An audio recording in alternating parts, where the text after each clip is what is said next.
Alright, what is up today?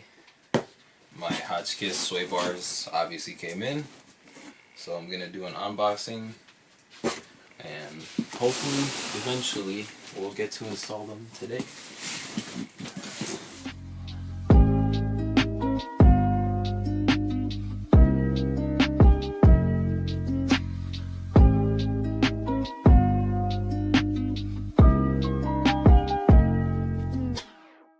There it is.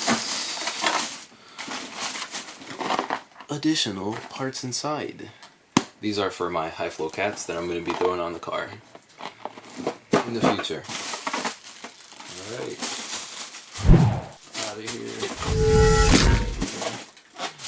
Out of here. Woohoo! Anyway, here they are. So this one's the rear. It has 3 settings for different stiffnesses. Here's the front. Oh my god, they're heavy. And that's about like 20 pounds right there. Seriously, this is heavy. But anyway, we're gonna be trying to install them for the first time ever on my car. And then we got the bushings, obviously the beefy ones for the front, and then the smaller ones for the back. The dope thing about these sway bars, they have grease fittings where you can lube them up again if they start squeaking during winter times. Last that I had, I never had that issue on my last Q40. Hopefully on this one, it won't be an issue since I'm installing it, but I'm pushing myself to work more on my car. But other than that, guys, I'll catch you guys in the install. Yeah. So, first thing you need to do is obviously take off the under tray. These bolts that go around. There's more back here, and then just take this under tray off and then we'll go from there. So after removing the under tray, it is all 10mm bolts. You'll come over here and you need a 19mm socket and actually 19mm wrench and a 19mm socket to break this open. So break this loose, don't take it off all the way. And then these are 14mm socket. So take these out first, let it swing down, and then you can take this out individually. So catch you guys in the next step. So after years, I finally got the sway bars out. Here's a comparison from stock to Hotchkis.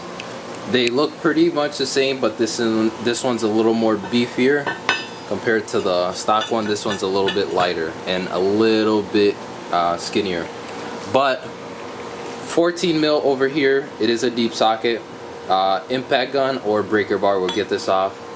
17mm and 19mm, so 17mm bolt. Obviously, spray all this with PB Blaster before you get into it. Obviously, I learned that the hard way. I thought the bolts were just gonna come off. What do you know? But anyway, I got it off. Now let's get the bushings all lubed up, placed on here, and let's get to the install. Alright, so the next step after removing the sway bar is to obviously grease up your bushings. Grease them up pretty nice. You don't have to use too much as long as you get it all around with the provided grease, and then throw them on here the same way you see as the OEM, and then you can swing the sway bar back in. Alright, so after putting the bushings back on, just swing the sway bar and swing this back up and bolt the 14mm so it can hold it up. You just have to torque these first and then bolt this one down and then bolt the other side down, and honestly you should be good. Also, another tip before I forget, put a little bit of thread locker on the end link before you bolt it back up. You can throw thread locker on there, it's up to you. But this is a sway bar, so I'll suggest throwing thread locker on there and throwing thread locker on there. So, alright, so front sway bar is complete. Remember, torque this down to 38 foot-pounds, and also torque the 17mm bolt with a 19mm wrench.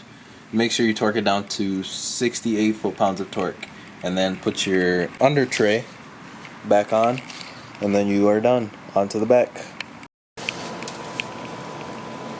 Alright, so for the rear sway bar, this is where the end link is. On the other side, on the right hand side, you are going to need a 17mm wrench, and then the bolt is a 14mm bolt. And you are going to need to take off this little, here's the sway bar, you're going to need to take off this little shield right here. I believe it is 10mm bolts. So after you take that off, here's the bushing, and it is 14mm bolts. So first loosen up this end, and then you can loosen up these guys, take them off. So I'm gonna try a route where I don't have to take off the exhaust, so let's see how that goes. So after removing the shield right here in the back so you can have access to the bolt, I forgot to tell you guys there is another 10mm right here for this shield that covers up the front bushing, so the front bolt of the bushing right there. 10mm, you could just take off the whole thing, but I'm just choosing to make my life harder right now and not take it off. I just took off that bolt and left the other ones in there. So after removing the 17mm nut and the bushings, you just kind of want to grab the sway bar, drag it to the back like this. Let me get a good visual for you guys. So then after you reach back here where the muffler is, you kind of want to twist it and drag it to one side like this. Then it should just swing out and just come out like so, and that's it. So after removing the rear sway bar, here is a size comparison, OEM versus Hotchkis, aka you versus the guy she tells you not to worry about. You can see the size difference. My guy just filed for divorce. Thank you. Alright, so sway bar is in. As you guys can see, I did scratch it up because I put it in backwards first. Now mind you guys, I did not drop the muffler. The muffler was still on throughout this whole entire install. Shout out to Mods and Coffee. I'll link his video in the description below of how he installed his sway bar, still in sway bars without having to take it off, and mine are Hotchkis. But it was a fight, but I got it in anyway. So for the bushings, they're 14mm bolts. Torque them down to 45 foot-pounds of torque. This is a 14mm bolt, and on the other side is a 17mm wrench. And torque this down to 55 foot-pounds of torque. Make sure you put your 10mm back in the front splash guard.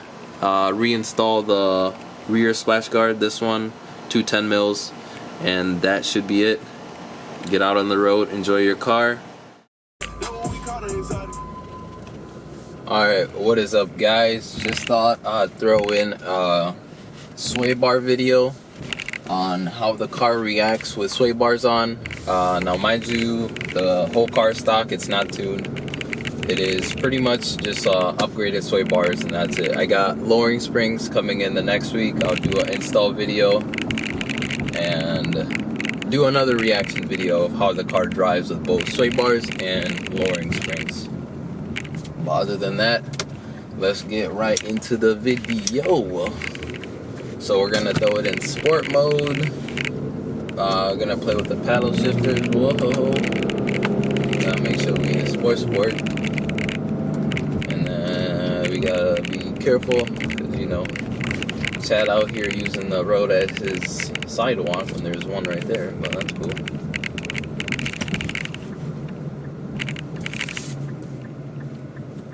Well, you a car. Alright, open road. Now this isn't too bendy, but it should just be enough to just do a little sample. Okay.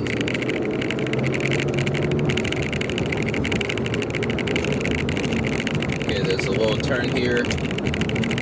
Downshift a little bit. I'm not gonna throw it in too much. I'm still on the throttle. Still going.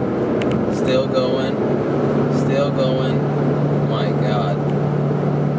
Wow.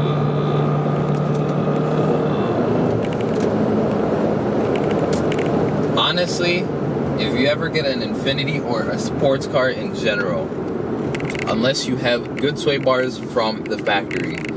The best upgrade for your car is sway bars, because the way this car handles, and mind you, unlike my last car, I put in sway bars and lowering springs at the same time, so I pretty much just felt out both of them, which was way better than stock. But this one, we're on stock ride height, stock springs, shock absorbers. Only change is the sway bars, the Hotchkis sway bars. So we're gonna enter the highway here and see how we do around this little bendy McBenster.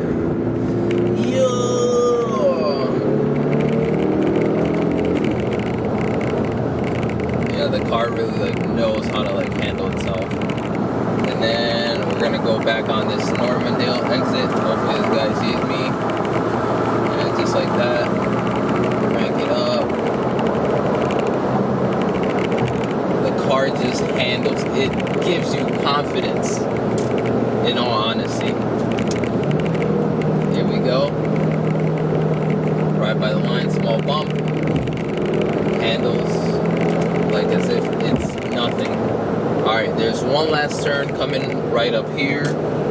It is a sharp turn, and I'm gonna try and not use brakes on this at all. So, Mamacita, cita, cita, whoa, whoa, whoa,